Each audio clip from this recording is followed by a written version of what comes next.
Ouais, parce que ça trognote quand même. Hein. Ouais, c'est les. Je dis à monsieur, c'est tout ce qui est des bâchés qui fermentent un petit peu quand même. Ouais, c'est ça.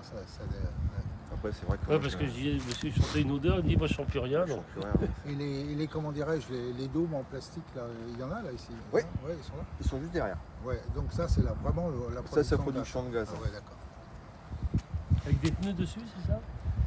Non, ça c'est pareil, c'est de l'ensilage, ça. Ouais, c'est pour le stocker, quoi. Voilà, C'est comme ça, quoi. c'est ça. Voilà. Sauf qu'à l'époque, on n'avait pas assez de boudin pour le faire, donc on l'a fait à l'ancienne avec des. Ouais. Sinon, vous mettez des petits boudins comme ça. Il y a quoi dans les petits boudins? Sable ou barbier. Ah ouais, d'accord. C'est pas du boudin avec du cochon, quoi. Non. Ça serait catastrophique. Je serais plus content quand je les déplace.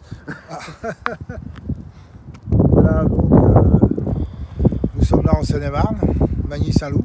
Bonjour Pierre. Ouais, bien le bonjour. Et Pascal. puis Bonjour. Pascal.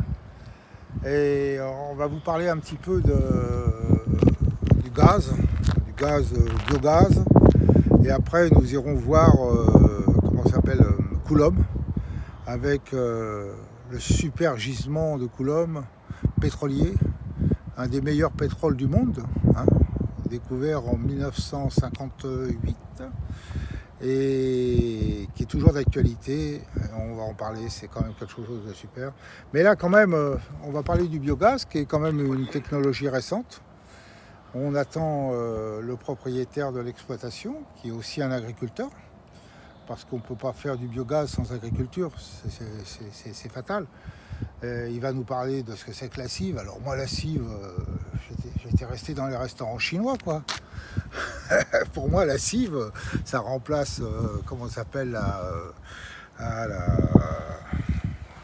l'estragon. Comment tu dis ça, l'estragon. la cive? La cive, ouais. Il va nous expliquer ce que c'est. C'est un composé organique, hein, de différentes plantes. Et puis, on va voir un peu quelles sont les perspectives, disons, de cette agriculture nouvelle. Même si moi, personnellement, ça me pose un petit problème de voir des terres agricoles utilisées pour faire de l'énergie et non de la nourriture. Mais la nourriture en agriculture, c'est quelque chose de très très important qu'il va falloir un jour peut-être traiter plus en détail, puisque la France n'est plus dans son autosuffisance. On est dans vraiment une mutation totale. Tout à l'heure, en circulant, on a vu des mini-tournesols. On ne les a pas filmés, mais qu'est-ce que c'est que ces mini-tournesols? On voit la réalité de l'enjeu économique de la Terre aujourd'hui plus que jamais, quand on voit des gens comme Bill Gates acheter des milliers et des milliers d'hectares. Pourquoi faire? Des serres, tout. Moi, je souhaite bon courage à nos agriculteurs français, parce que franchement, ils le méritent. Il faut les encourager, même s'il y a des gens qui disent « Ah ben non, ce sont des profiteurs, les gros, les trucs, les machins ». Ils font travailler des gens. On est en pleine période de mutation de l'agriculture, même on va dire de basculement dans les mentalités. On sait très bien que le petit agriculteur traditionnel breton ou de la Creuse qui avait, disons, 5 vaches, ben il est fini, il est mort. Personnellement, moi, je suis issu d'agriculteurs, puisque mes ancêtres étaient sur cette terre. Ils étaient vignerons ici. J'ai retrouvé leurs traces à l'époque de Louis XV. Ils exerçaient là, pas loin. Et puis il y a eu le phylloxéra, on va en reparler, qui a tué toutes les vignes, partout ici, sur la Brie. On envoyait donc du vin. On envoyait du vin sur, comment dirais-je, Paris. Mais c'était pas le vin de Bourgogne, c'était du petit vin, de la piquette. Mais ça permettait aux gens de boire, plutôt que de l'an pourri. Bonjour, Voilà, bonjour Monsieur Mallet. C'est ça, Monsieur Mallet? Bonjour monsieur. Voilà le propriétaire Ravi. qui a la gentillesse de nous recevoir. Vous êtes d'accord, je peux vous filmer? Comment? Je peux vous filmer? Oui, on s'en moque. On parle d'agriculture. Excusez-moi. Est-ce que vous pouvez m'accorder un quart d'heure d'attente? Ah oui, C'est jouable ou pas? Ça, Ouais, on va. Tiens Yann, j'ai besoin de toi. Oui, donc M. Mallet vient d'arriver, il n'est pas très présentable, il est en tenue de travail. Mais bon, Monsieur Mallet, on peut aller se promener par là? On peut, Oui, faites comme chez vous. Il y a les affiches. hein. Il y a les affiches, on va pas effleurer le sujet. Ils expliquent là, Bon, Pierre, ouais. sur l'affiche. On va y voir. On va tourner un peu sur l'exploitation. Bon, on va voir après les affiches là. Donc, donc ces gens qui ont les pieds dans la boue, parce qu'ils ont vraiment les pieds dans la boue, c'est certainement notre dernier tissu économique, puisque l'industrie, on n'en a plus. Ouais. On peut le dire, on n'en a plus, c'est la désindustrialisation. Quand on pense aussi que les Chinois achètent nos terres, c'est pas sans raison. Il y a donc une stratégie hyper importante autour de la terre de France. Je ne parlerai pas des bois. Tout à l'heure, Rémi, tu as vu à la maison, il y a beaucoup de bois coupé. Je Oui. ne sais pas tout ranger. Absolument. Et ce bois, c'est ce qui nous permet de passer certainement la crise énergétique des hivers qui viennent, parce qu'on ne va pas avoir un hiver, on va avoir certainement 2, 3, peut-être 4 hivers, puisqu'une crise, c'est jamais une saison. Ouais. On l'a bien vu avec le Covid. Le Covid, ça a duré et ça dure encore. Maintenant, on est quand même dans la 3e année. Ouais. Une crise, on regarde une crise dans l'histoire. C'est les guerres, c'est 5 ans. Donc on est parti pour un marasme de 5 ans. Ouais.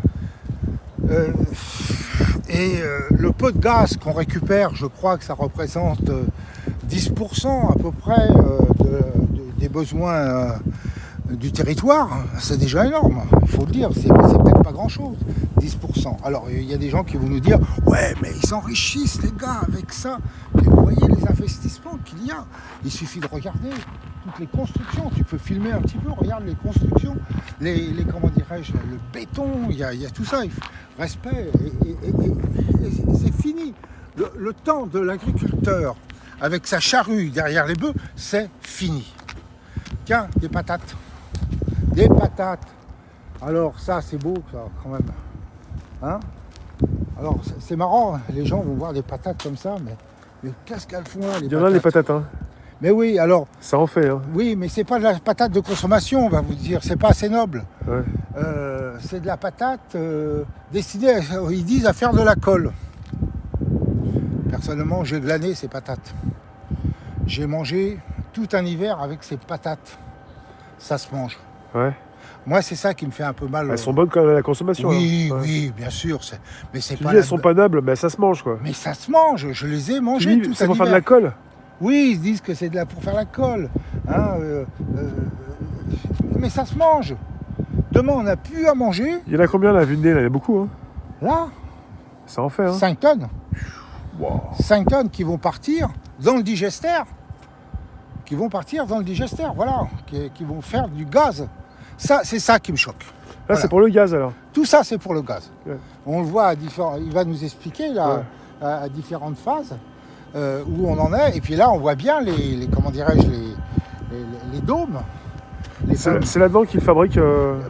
Quand le dôme est gonflé, c'est un gazomètre en fin de compte. D'accord. Plus il gonfle, Ouais. plus il y a de gaz. Ouais. D'accord.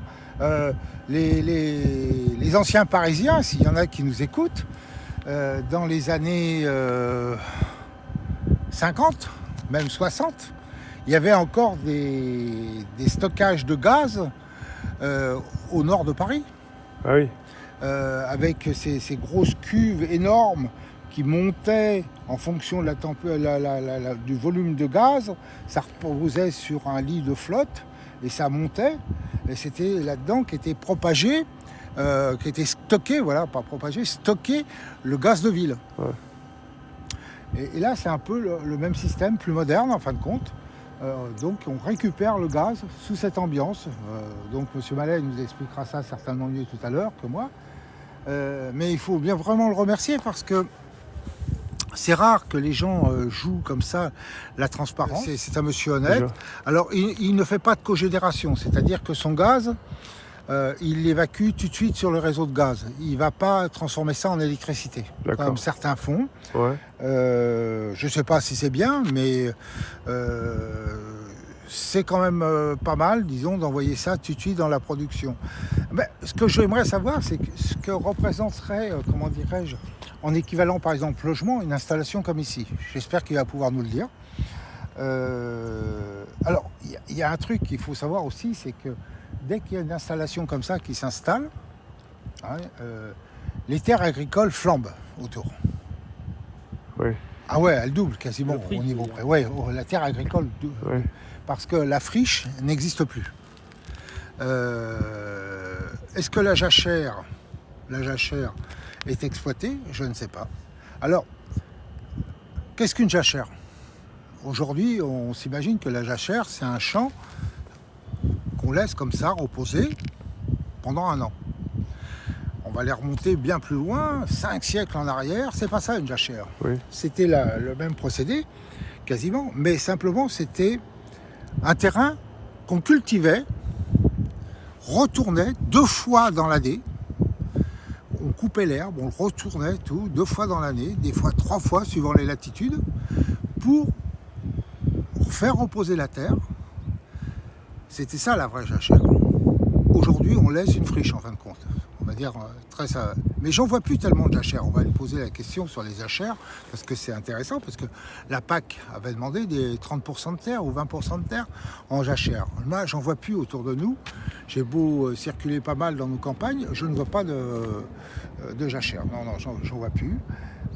Et puis il y a le sujet de la cive. Alors la cive, c'est de la culture spéciale pour biogaz. La cive, c'est quoi? C'est... Il va bien. Il y a le panneau, mais il y a le panneau. Ouais. On va aller voir. Il va nous expliquer.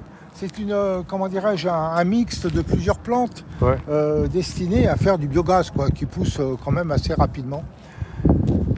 Que dire du gaz en France, on avait du gaz naturel en France. Le plus célèbre, c'est le gaz de lac. Ouais.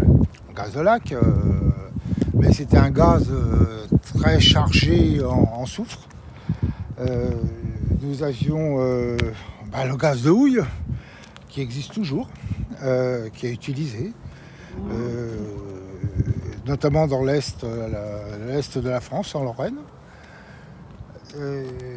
Donc on aurait, moi je crois, si on va combattre un petit peu ce que les médias, là encore une fois, mais je pense qu'on doit avoir 20% de notre production nationale qui est produite par nous-mêmes, entre les gaz naturels enfouis, on va dire, et puis justement les biogaz, puisque l'objectif, c'est d'arriver d'ici 2-3 ans à 10%, je crois, de la consommation nationale. Mais la consommation nationale ne fait qu'augmenter. Donc, c'est un peu le chien qui se mord la queue, quoi. Ça va être compliqué de faire grossir le pourcentage. Ouais, ça devient très compliqué. Ce que je voudrais pas, c'est que les agriculteurs se mettent à, comment dirais-je, ne plus produire d'alimentaire. C'est ça. Mon souci, c'est ça, de dire, bon, on va faire du gaz, c'est bien, on va chauffer, on va faire tourner des arbres. Bon, c'est un gros sujet. C'est pour ça qu'on est là, pour expliquer aux internautes, comment dirais-je, à nos amis, ce que c'est que la réalité des usines biogaz. Ouais. C'est récent, c'est récent. Voilà, bon, alors, il y a quand même des gens qui travaillent, c'est générateur d'emploi. Ici, apparemment, il y a une personne à temps complet qui gère ça. Voilà. Donc, on voit un peu le cycle. Alors, il y a les déchets du territoire, culture intermédiaire, voilà, c'est ce qu'on appelle les cives à vocation énergétique, voilà. Il y a les effluents d'élevage aussi, parce que fatalement, il a une étable. Il a une belle étable à côté avec des vaches, parce que s'il n'y a pas de vaches, eh ben, il n'y a pas de biogaz.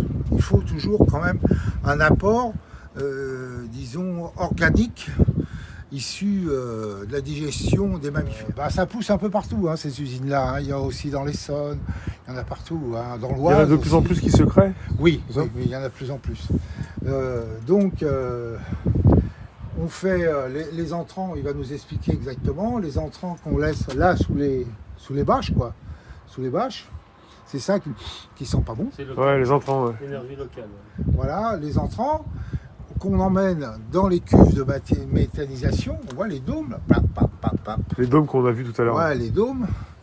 Et puis, il y a ce qu'on appelle le digesta, qui est le résidu de la fermentation. Ouais. Qui continue encore à fermenter, qui lui va être, on le voit, épandu Voilà. sur les champs. Sur les Alors, champs. ça, c'est quelque chose qui est encore un peu mal cerné. Les anti, comment dirais-je, gaz agricoles disent que c'est pas bon pour la terre. Ah, Je me prononce pas. Ok. Puisque ça pénétrerait les couches, disons, de sol et ça atteindrait les nappes phréatiques. Je me prononce pas. Il y a des gens qui disent non. Moi, ce que je crains, c'est qu'avec ça, ça fasse un petit peu comme les épandages de lisier, ouais. que ça tue la micro et macrofaune. Donc, c'est les vers Faut de peut-être terre. pas en abuser alors. C'est ça Ah oui, les vers de terre. Ouais. On le sait très bien que dans nos terrains, il y a quasiment plus de vers de terre. Dans nos terrains agricoles, avec tout ce qu'on a mis dedans, Et ça, c'est un problème. ah bah, c'est énorme. C'est énorme. Demain, on arrête de mettre de l'engrais, Ouais. c'est fini. Comment dirais-je, les terrains produisent plus parce que les vers de terre mangent comment ça s'appelle les champignons microscopiques et les rejets des vers de terre, donc la crotte des vers de terre, enrichissent la terre. C'est ça le bon cycle. Ouais. Voilà, monsieur Mallet, il arrive. On parlait des vers de terre. Oui. Monsieur Les Mallet, vers de bonjour. terre. On est chez vous ici alors. Messieurs, bonjour.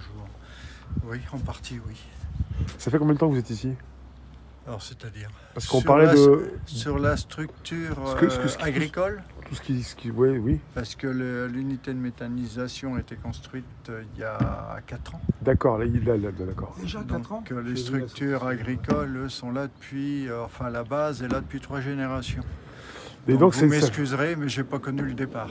pas de souci. Et là, donc, ça fait juste 4 ans quoi que ça a commencé pour la L'unité de méthanisation. méthanisation, le premier coup de pioche a été donné il y a 4 ans.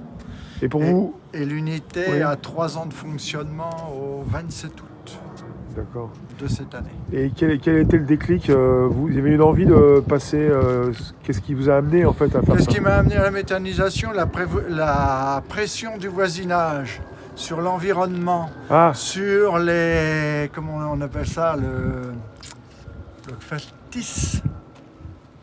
Les odeurs. oui. J'ai un élevage laitier et mon voisinage ne supporte pas les odeurs bovines. Ah, Donc, quand on faisait des épandages de lisier, j'avais toujours des petits messages agréables à entendre. ouais, c'est vrai que c'est une odeur un peu dure. Hein. Un peu dur, non? C'est supportable. Ça va? Ah oui. Bah oui, Pas pour les Parisiens. Pas pour les Parisiens. Tout à D'accord. fait. Bon bah alors je dis plus rien. Ah, mais Non mais vous supportez les odeurs de gasoil, de kérosène, et ainsi de suite. Je ne peux pas vivre à Paris, je ne supporte pas. vous les voyez, odeurs de kérosène. quand on n'est peut-être pas habitué, ouais. Ah mais tout à fait. Non mais je critique Après, est-ce que pas, c'est bon pour la chacun- santé la pollution dans les métropoles, enfin, je veux dire, c'est pas. Ah mais j'ai pas dit que c'est c'était pas bon bon. pour la santé, mais bon, Ouais. moi c'est pas nocif non plus mes odeurs Ouais. bovines. Hein, Et les odeurs d'épandage, ça dure que quelques jours. ça dure que quelques jours sur l'année. Avant de venir à la méthanisation, vous aviez des champs, vous aviez des cultures. Oui, on était enfin producteur de céréales et producteur de lait. Et vous continuez alors. Voilà, on continue bien sûr.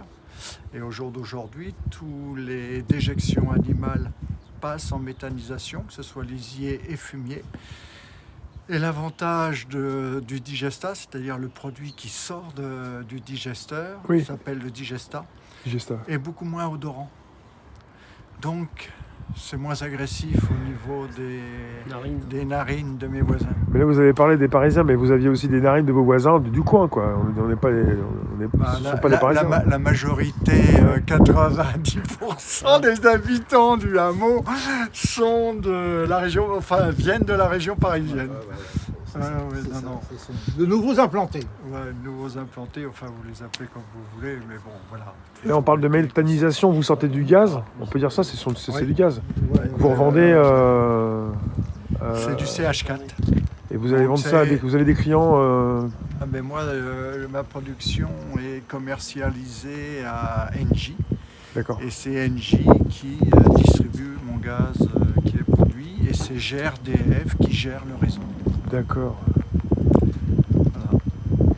Voilà. Et là, en fait, vous vous êtes dit, il y a peut-être quelque chose à faire. Il y a 4 ans, il y a un nouveau business. Non, Parce que- non, c'est pas même une question. Mais je vous l'ai dit, la première Oui, des raisons, Le déclic, c'était le beurre. c'est arriver à atténuer les odeurs qui dérangeaient mon voisinage. Après, comme on Parce dit, que, il faut. attendez, Oui, attendez. je vous écoute, Il faut monsieur, savoir qu'aujourd'hui, quand le voisinage a le coq qui chante, le clocher qui sonne, ou des odeurs un petit peu Ça va désagréables encore avec les d'animaux Parisiens, ça, ouais. qui leur arrivent aux narines, Ouais. on va au tribunal. Ah ouais. Et il faut savoir qu'aujourd'hui, l'éleveur n'a plus gain de cause devant les tribunaux. Ah, je suis désolé, mon très cher monsieur, mais c'est le cas de figure. Vous avez un déjà éleveur entendu dans ça, l'Oise qui a été condamné à plus de 100 000 € d'amende et démolition de sa bâtisse où il logeait les animaux. Voilà, donc moi demain c'est simple, je passe au tribunal, je suis condamné, l'élevage est supprimé. Donc l'issue de secours que l'on a trouvé, D'accord. c'est la méthanisation. D'accord. La méthanisation, elle a un avantage, c'est ce que je vous ai expliqué tout à l'heure, c'est de pouvoir atténuer les odeurs de l'élevage. Et de ce fait, on a une biologie de la méthanisation qui continue à... Enfin, cette biologie dégrade la matière organique et récupère le CH4 qui est injecté dans les canalisations GRDF et qui permet de chauffer ces très chers voisins. Combien à peu près, ce que je voudrais Sachez quand même que la première personne qui a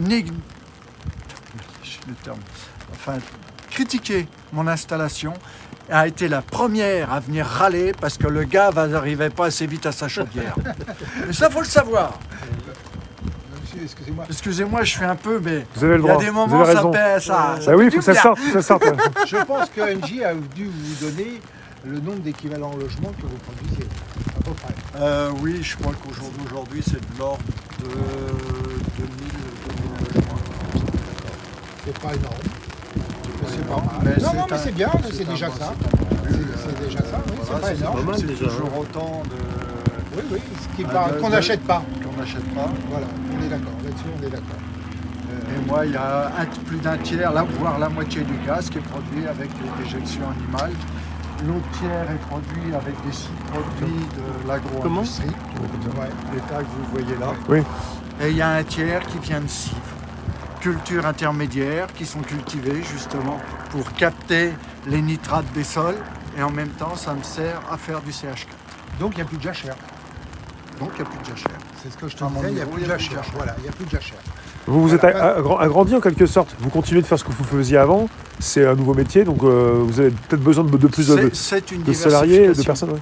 C'est une diversification, oui, j'ai embauché 2 personnes. Voilà, Ouais. 2 personnes, pas une. Voilà. Alors, s'il y en a une qui se consacre uniquement à la méthanisation, j'en ai 50% de l'autre méthanisation, et ça m'a occasionné un petit peu plus de travaux en plaine. Donc cette personne-là se consacre également à la plaine. Et alors pour la méthanisation, il y a un CAP, il y a quelque chose comme ça, ou c'est la formation sur le tas? C'est de la formation sur Pour l'instant, le tas. un jour ça Je viendra. dirais qu'il faut... Peut-être. hein, Faut être mais motivé, non pour moi, Motivé, c'est- ouais. Non, pour moi, c'est pas une nécessité. Non mais Il suffit d'avoir l'esprit suffisamment ouvert, d'aller chercher l'information à l'extérieur pour maîtriser au mieux son unité. Et puis vous voyez, moi j'ai pas de formation.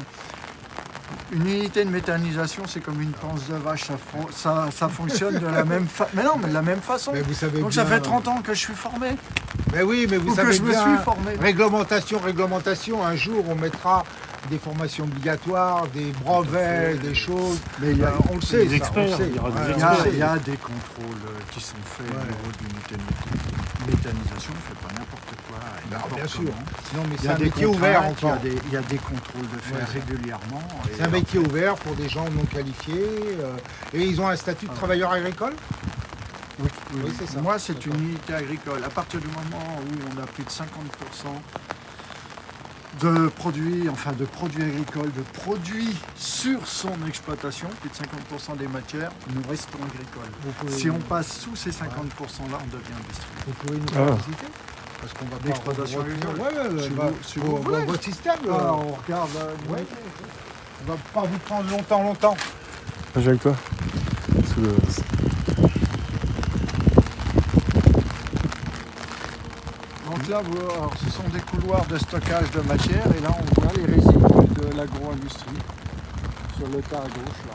Ce que vous appelez, c'est quoi ces Alors, résidus c'est des matières qui ne peuvent pas passer dans l'alimentation humaine, non plus dans l'alimentation animale, mais conviennent très bien pour de la méthanisation. Par exemple, des usines de poids, de betteraves et tout ça. Oui, alors là, c'est ce qui sert de l'amidonnerie. Des usines d'amidonnerie qui ont récupéré une quote-part de l'amidon, ce dont ils avaient besoin pour leur unité et le reliquat. Et sinon, qu'est-ce que ça deviendrait? Ça serait incinéré? Ça serait Je quoi? me demande si ça serait ou incinéré ou détruit et pendu en plaine. Épandage, toujours Parce que épandage. dedans, on a énormément de mycotoxines et ce qui fait que ça ne peut pas être utilisé pour la Mycotoxines. Des mycotoxines. Mycotoxines. Mycotoxines, ce sont des micro-organismes qui sont toxiques au niveau du vivant. Et ça, c'est de l'acide qui est en. Ça, c'est de la, non, non, ça, c'est de la luzerne. Ah, de la Ça lucerne. passe en alimentation animale. D'accord. Voilà. Donc celle-là, elle est destinée à l'alimentation des bêtes. Là. D'accord.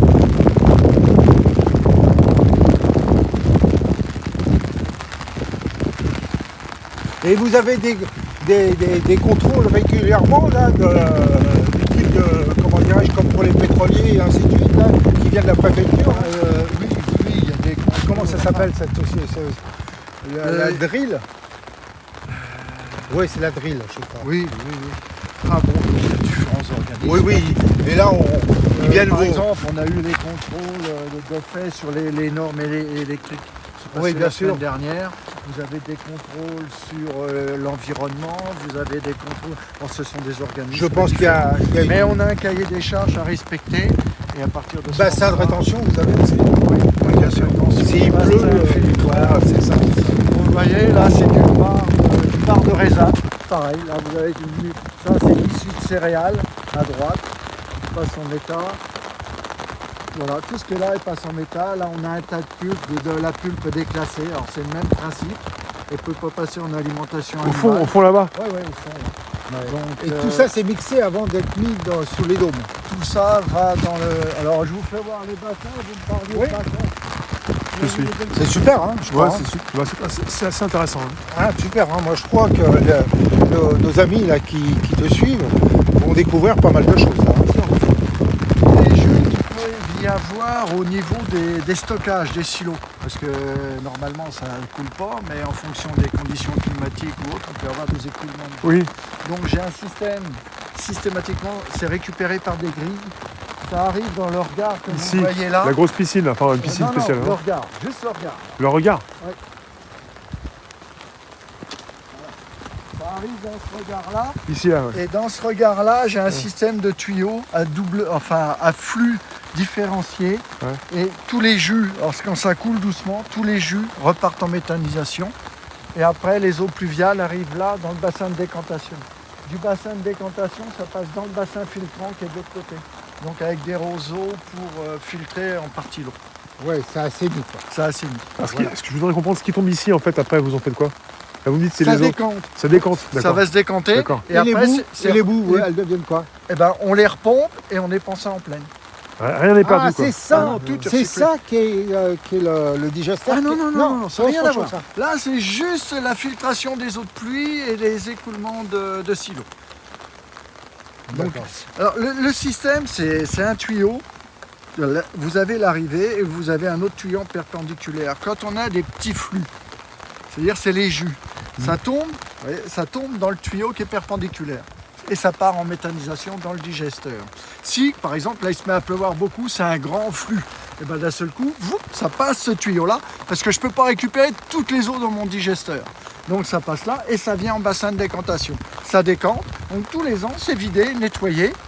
Et après, du bassin de décantation, ça passe au bassin Et de avec les filtrage. orages qu'il y a eu là, vous avez pas eu de problème, ça Ah bah non, ça monte tout pas, ça, Ouais, d'accord. Enfin, tout est dimensionné pour. Ça prend en que compte ça prenne voilà, la nature. Voilà. Tout à Et- fait. Et donc, vous faites des économies d'engrais, je pense. Ah bah, on visite et on leur parle. Ouais, c'est ça qui est intéressant aussi.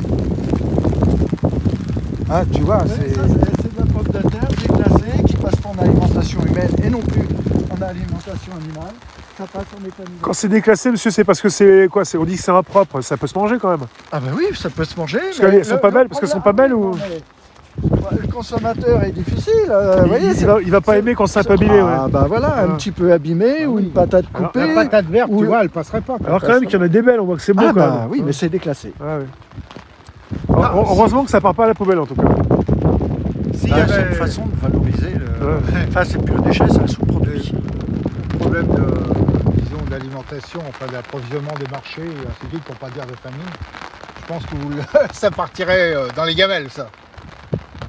Mais bien, enfin, c'est ça. de Rungis, j'ai reçu, l'an dernier, cette année, j'en ai pas fait parce que c'est manuel, des bananes, des Smith bananes. Ah ouais. Déclassées, mais on peut les manger. Mais le problème, c'est que dans les palettes, on a une caisse qui peut être un petit peu avancée ou autre. Donc les grandes surfaces, les revendeurs ne veulent plus l'acheter, ils ne veulent pas trier. Puis, Ça coûterait ouais, plus cher voilà. à trier, à remettre en état. C'est pas leur dans les boulot, rayons, ça coûterait, ouais. D'accord. voilà, Pas d'agrumes. que la matière. Pas d'agrumes. Donc, plutôt d'être ça, je pense que ça serait détruit, ou c'était détruit auparavant. On reçoit ça, Non, ça pas passe en d'agrumes. digesteur. C'est pareil que pour le compost, jamais d'agrumes. On peut Si, mettre vous des pouvez, agrumes. vous Oui, pouvez. j'ai reçu de l'agrume, j'ai reçu de l'orange, j'ai reçu du Ah ouais. citron, j'ai reçu de Rungis, des invendus de Rungis. Et de la pomme, vous en recevez?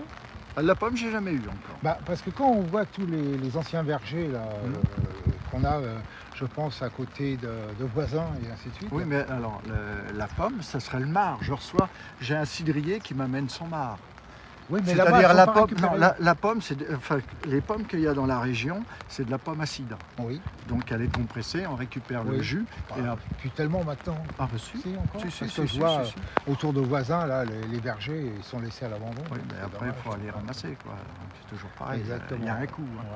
Ouais, ouais, ouais. Et aujourd'hui, trouver la main-d'œuvre pour faire ce type de travail, j'ai déjà du mal à trouver de la main-d'œuvre pour ma structure. Alors, bon, enfin, bref. Bon, on va voir C'est votre... un autre sujet. ouais, c'est un autre sujet. Donc, tu vois, c'est bien ça, les pommes de terre qui étaient là. Moi, j'en avais glané à une époque, et j'en ai mangé. Et alors, c'est votre confrère là, qui habite à Férolles, là, l'ancien maire de Crécy, il m'a dit « Oh, il faut pas manger ça, on en fait de la colle. » Ben, j'ai dit « Écoutez, monsieur, je ne dis pas son nom, monsieur le maire, je veux dire, ben écoutez, moi j'en ai mangé, il me dit « Oh, il y a bien meilleur quand même. » Mais j'ai testé. Bah, il y a différents types de patates, mais ça se mange. Ben, bien C'est sûr, propre ça à la se mange. consommation quand même. Oui, oui, oui. Bah, tu fais une purée avec ça, enfin, et les pommes de terre qu'on cultive ici. Bien, comme dit ma femme, pour faire des patates sautées, c'est pas terrible. Alors là, Oui. vous avez le bol qui reçoit tous les ingrédients solides. Tout ce qu'on met là-bas. Vous les chargez avec un chargeur. Avec un chargeur, on charge, c'est pesé. Vous voyez, il y a même les cartons qui y passent. Oui, bah ça, les cartons, oui, dans le compost, ça passe aussi. Hein. Bah oui, tout à fait. Ce qu'il faut éviter, c'est les grosses encres. Les encres, les encres. Ah, les encres, il faut éviter. Oui, oui, il faut mieux éviter. Vous mettez combien de temps pour faire du gaz en fait? À partir du moment où vous commencez à tout le processus, enfin il prend combien de temps? C'est un processus qui est permanent. Oui. On alimente, la flore est là, se développe, dégrade la matière et actuellement, tous les quarts d'heure, on ramène de la matière. D'accord. Eh bien, pour lancer le processus, plutôt, Rémi, vous Ah, demande, le le démarrage, vous À partez partir du moment où on prend la patate et après on obtient du gaz, voilà. Quand vous avez démarré Ouais. l'installation, ça met combien de temps? Non, enfin, tout dépend de la matière à dégrader. Ouais. Aucune matière ne se dégrade aussi rapidement. On prend du Bien sucre, sûr. par exemple. Ouais. En l'espace de 3 heures ou 4 heures, j'ai le gaz. D'accord. Le sucre, Le sucre. C'est plus rapide, C'est alors. très fermentescible. le sucre blanc. Oui. Oui, Ah d'accord. ben, là, on est en période. Sucre de betterave, Pourtant, c'est hyper chimique, ça, on nous dit que c'est malsain. Non, du tout. On est en période betteravière. Oui. Et donc les sucreries sont en fonctionnement, donc il y a toujours des petits déboires sur les fabrications, et il y a toujours des produits qui ne peuvent pas aller de suite à ces déboires dans la Et consommation les humaine. fans. Et elle arrive, j'ai une fosse Ouais, sur ouais. laquelle j'ai du sucre et qui va passer en méthanisation pour faire du gaz. Et- Après, on vous vend tout ça, on vous vend tout ça un peu moins cher que si c'était des produits à la vente traditionnelle. Oui, c'est vendu, c'est vendu. Mais C'est toujours vendu, bien sûr. Mais l'inconvénient, c'est qu'on arrive sur un marché qui est en train de se tendre. Plus il y a de méthaniseurs en fonctionnement, plus il y a de monde sur le marché pour acheter ce type de produit. Ouais. Et voilà, le marché est en train de se tendre sur Ouais. ce type de produit. Mais n'est-il pas important, monsieur, d'avoir aussi peut-être de plus en plus d'exploitations comme la vôtre pour qu'en France, on puisse être de plus en plus indépendant par rapport au gaz? Je vous pose cette question. Le gaz naturel. Oui, C'est important. Je dis, à titre personnel, tant que l'on trouvera des sous-produits sur le marché pour être valorisés en méthanisation, oui. Mais comme je vous disais, ça a ses limites. Ouais. Il ne faut pas, je dirais, Ouais. un nombre de méthaniseurs trop important. On va se retrouver avec des marchés complètement saturés. Ouais. Donc après, l'intérêt, Ouais.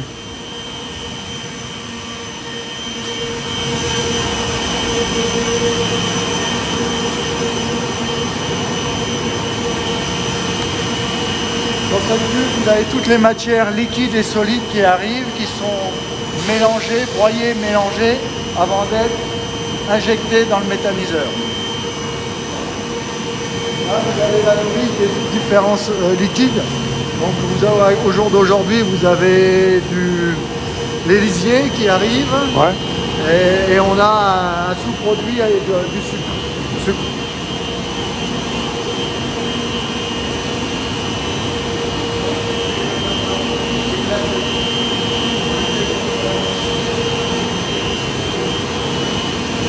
Voilà, l'huile de colza déclassée là. Ça part d'ici pour monter là-haut ou c'est l'inverse? Non, Ça part arrive ici. Il y a des cuves de stockage. Ouais. Par le biais de pompe, ça arrive là Et ça part là. et ça arrive là. Sans électricité, vous ne pouvez pas tourner. Donc, Donc avec l'augmentation de l'électricité, vous êtes impacté ou pas? j'ai doublé mon coût électrique cette année. Et là, qu'est-ce que ça veut dire 120 000 euros, je suis passé à 250. et ça vous fait chuter. Ah bah la rentabilité, Terrible. ça fait chuter la Et vous n'avez pas pensé à vous mettre votre propre cogénération pour être indépendant au niveau électrique? Non, ce serait pas rentable. Ça ne serait pas rentable. Il vaut mieux rester branché sur le réseau.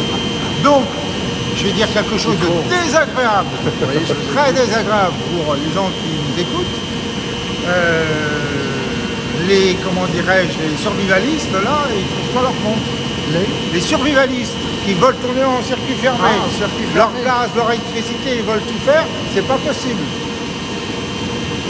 Alors, si, c'est possible. Pourquoi? Moi, j'ai la possibilité d'injecter. Oui. En injection, j'aurai une meilleure rentabilité que si j'étais en cogénération. Oui.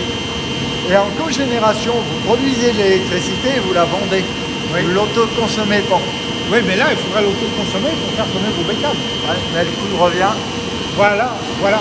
Et alors, question. Le coût maintenance, il n'est pas négligeable. C'est votre ouvrier, vos ouvriers, ou c'est une société extérieure? Une quote-part, c'est les sociétés extérieures, et les 2 tiers, c'est fait en interne. Société extérieure, contrôle chimique, Voilà. contrôle réglementaire. Et... Tout ce qui concerne l'épuration du gaz. Ouais, c'est ça. Et puis évidemment, tous les différents contrôles obligatoires. Et c'est NJ qui vous les Non, désigne? non. C'est libre à vous de les choisir. NJ est acheteur de gaz, Oui, distributeur. c'est à vous de les choisir. Vous êtes libre. Il ne doit pas y avoir Enfin, beaucoup...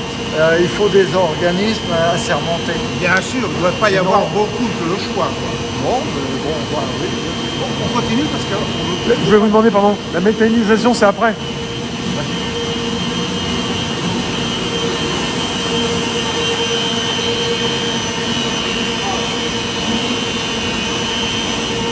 Après vous. Ouais, j'y vais.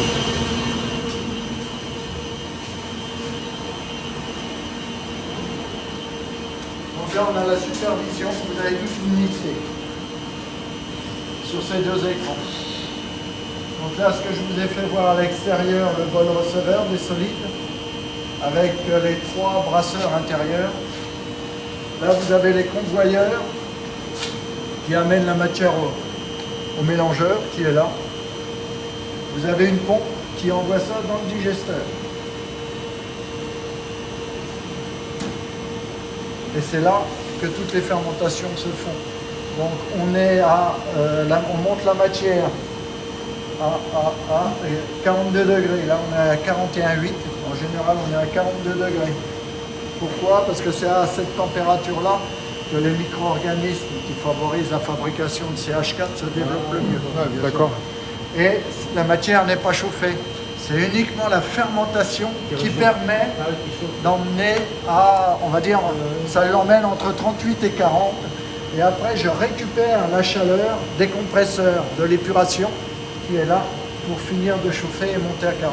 Et par une température extrême, comme on peut avoir ici, de moins 10, moins 12, vous continuez à avoir les mêmes températures à l'intérieur. Il y a une Ça peut baisser. Oui. Jusqu'alors, je me sers jamais j'ai une chaudière au cas où les températures intérieures baisseraient trop. On a une chaudière et on se sert du biogaz, du méthaniseur, pour réchauffer la matière. D'accord. Mais là, ça fait 3 ans qu'on fonctionne, ça fait 3 ans On n'a pas la d'hiver chaudière- rude, on n'a pas eu d'hiver rude. on a quoi, moins 5, moins 6. Oui, c'est pas du rude. Jusqu'à Bon. moins 5, moins 6, jusqu'alors, on a réussi Ouais, à maintenir nos températures. Parce qu'on sait qu'ici, on peut avoir des pointes à moins 10, moins 12. Quelques heures. On le sait. 24 heures. En gros, c'est ça. Oui, 24-48, mais à Oui, partir c'est de ça, ce hein, moment-là, c'est ça, ouais. on mettrait la chaudière en fonctionnement D'accord. et on se servirait du biogaz qui est produit. D'accord, d'accord. Ce qui m'intéresse, c'est la centrale de compression. Ça, là, j'aimerais bien voir ça. On va la voir. Parce que ça, la centrale de compression, c'est quand même essentiel. Alors, c'est votre petite chaudière là-bas, alors que je vois. Non. Donc là, c'est la cuve qu'on appelle le digesteur. La cuve. Vous voyez, la matière arrive, la pompe est à l'intérieur, la matière arrive par le tuyau inox que l'on voit là. Ouais, là. calorifugé, ouais. Ça va, je te protège là. Super, mais vas-y. On n'a hein, pas de chance. porte-le comme tu le portes d'habitude, c'est bon. Oui, on n'a pas de chance, hein, il pleut. Hein. C'est pas grave. Ouais, ça c'est. Les fumiers de l'élevage qui passent Ouais, en ouais, méthanisation. c'est tout à fait. Attention, là, ça coule, là. C'est pas du bon, là. Ouais, faut rester un petit peu sur la droite. Dans le véhicule, ça va sortir. Mais non, mais non.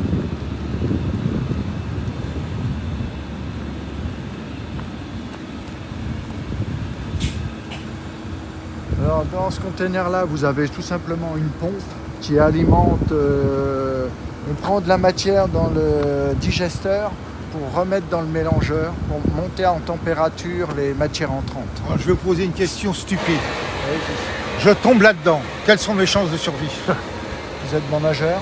Ça va. Mais je pense qu'au niveau respiration, c'est Non, vite fait. là c'est une matière épaisse de toute façon. Ouais, Vous c'est pouvez pas nager. un mouvement.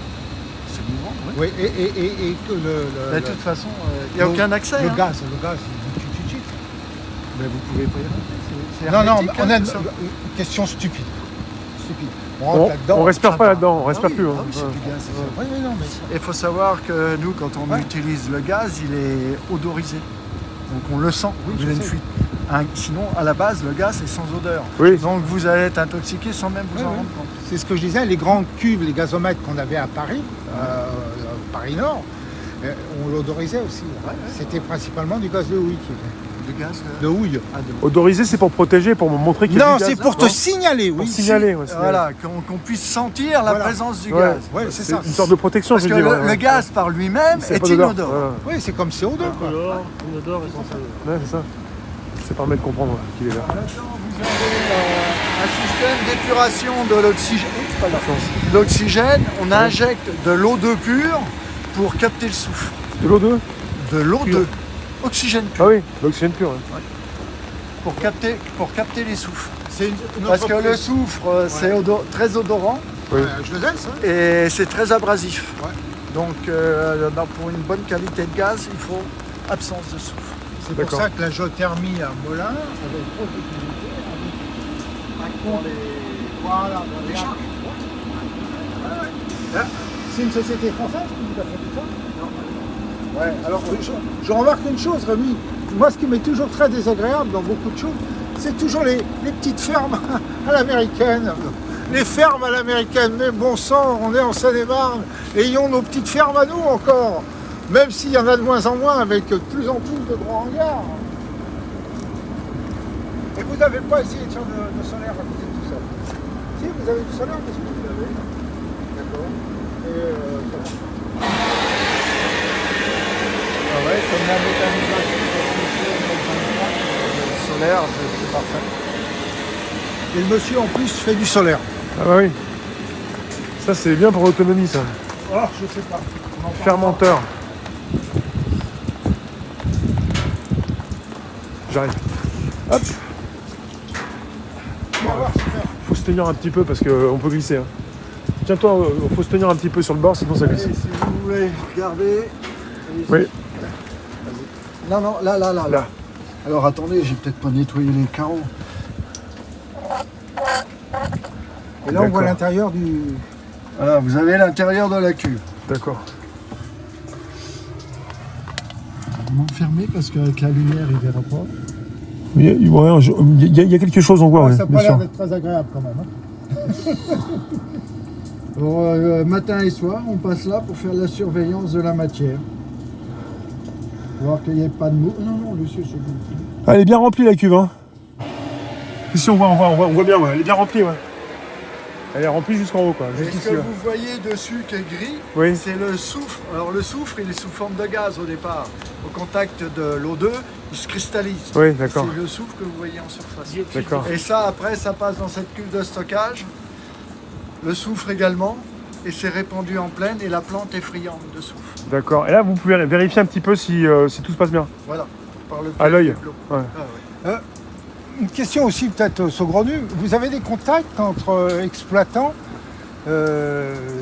sur la région? Par exemple, je pense à ceux qui sont à Mourou, Pommeuse, enfin les premiers. Pommeuse, ouais. Pommeuse et puis Choconin. Ouais. Oui, bah, régulièrement. Quand on a des petits soucis, c'est la facilité, hein, on décroche, savoir s'ils ont déjà rencontré le problème, ce qu'ils ont fait, et voilà. Ouais, c'est bien. Ah oui, bah c'est... ouais. Non, mais c'est bien. Mais c'est la bien. formation, elle est là aussi. Hein. Oui, c'est bien.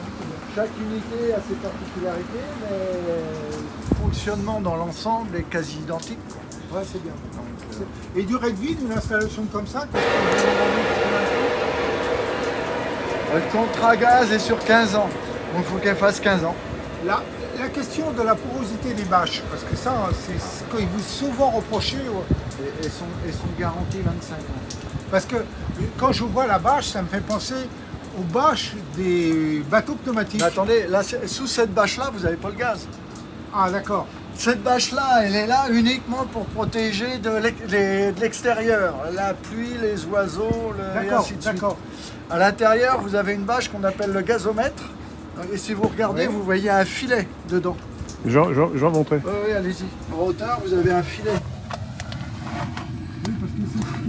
Et c'est la bâche, donc il y a une bâche à l'intérieur. Quand il y a présence de gaz, elle monte. Ouais. Donc elle va se coller à la bâche extérieure. Et quand il n'y a pas de gaz, elle vient se poser sur le filet que vous voyez là. Et c'est elle qui fait l'hermétique au niveau du gaz. En tout cas, d'après ce que je vois, j'ai pas trop envie d'aller à l'intérieur. Hein. C'est pas très. Parce que vous n'avez pas l'habitude. Ah d'accord. Bon, si tu veux, j'ai du matériel de plongée à la maison. J'ai pas trop envie de commencer par ça. Hein. C'est ça. Vous vendez. On n'a pas à y aller. Hein. Ouais, vous vendez votre gaz. Est-ce que vous-même vous pouvez en garder pour vous, pour votre consommation? non. Ça marche pas comme ça. Non, j'ai aucun raccord. C'est ballot, ça. Je suis obligé de passer par... Ballot, c'est ballot. Pour mettre ta poche. Oh, mais bien sûr. Merci. Et là, ce que vous voyez ou vous entendez là, Oui. il y a les petits ventilos. Vous en avez 2 par cube. Il y en a toujours un. Alors pourquoi 2? C'est parce que s'il y en a un qui tombe en panne, l'autre prend le relais. Ça gonfle la bâche là, En surpression. en surpression. Jusqu'à, je crois que c'est 5 ou 6 millibars. Et après, vous avez une soupape de surpression. Il faut que cette bâche-là reste tendue en permanence. Si on a une tempête qu'elle n'est pas tendue, il y a une prise au vent. Et là, elle peut être arrachée. Et on a 3 heures d'autonomie de pression. D'accord. Au-delà de 3 heures, Donc c'est à surveiller en permanence. Même Permanence. vous avez les ordinateurs. Vous pouvez même être prévenu peut-être de chez vous, je sais pas, sur portable. sur le téléphone. Et bon, nous, on est parti, on est seul, hein, je suis avec mon frère, Oui. avec une unité. Et bien souvent, ce qu'ils font dans ce genre d'unité, c'est qu'ils se mettent à 3, 4, 5 ou 6 pour essayer d'absorber un petit peu Ouais. je dirais, le contre-coup s'il y a contre-coup.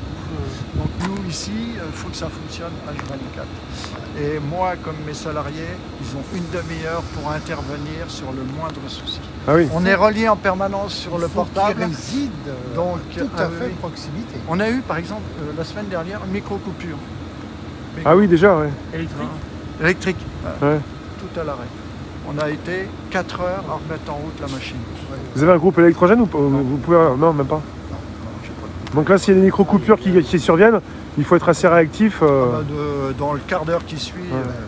on était là et on a relancé, 4 heures pour relancer. Dans la région, on le sait très bien, on a tous connu ça, toutes ces coupures d'électricité dès qu'il y a un orage ou autre. Ça, bah oui. Mais si l'État vous coupe ici vous-même, vous avez une Ah bah, possibilité non. de téléphoner à quelqu'un pour leur dire c'est pas possible, là, je perds mon activité. Non.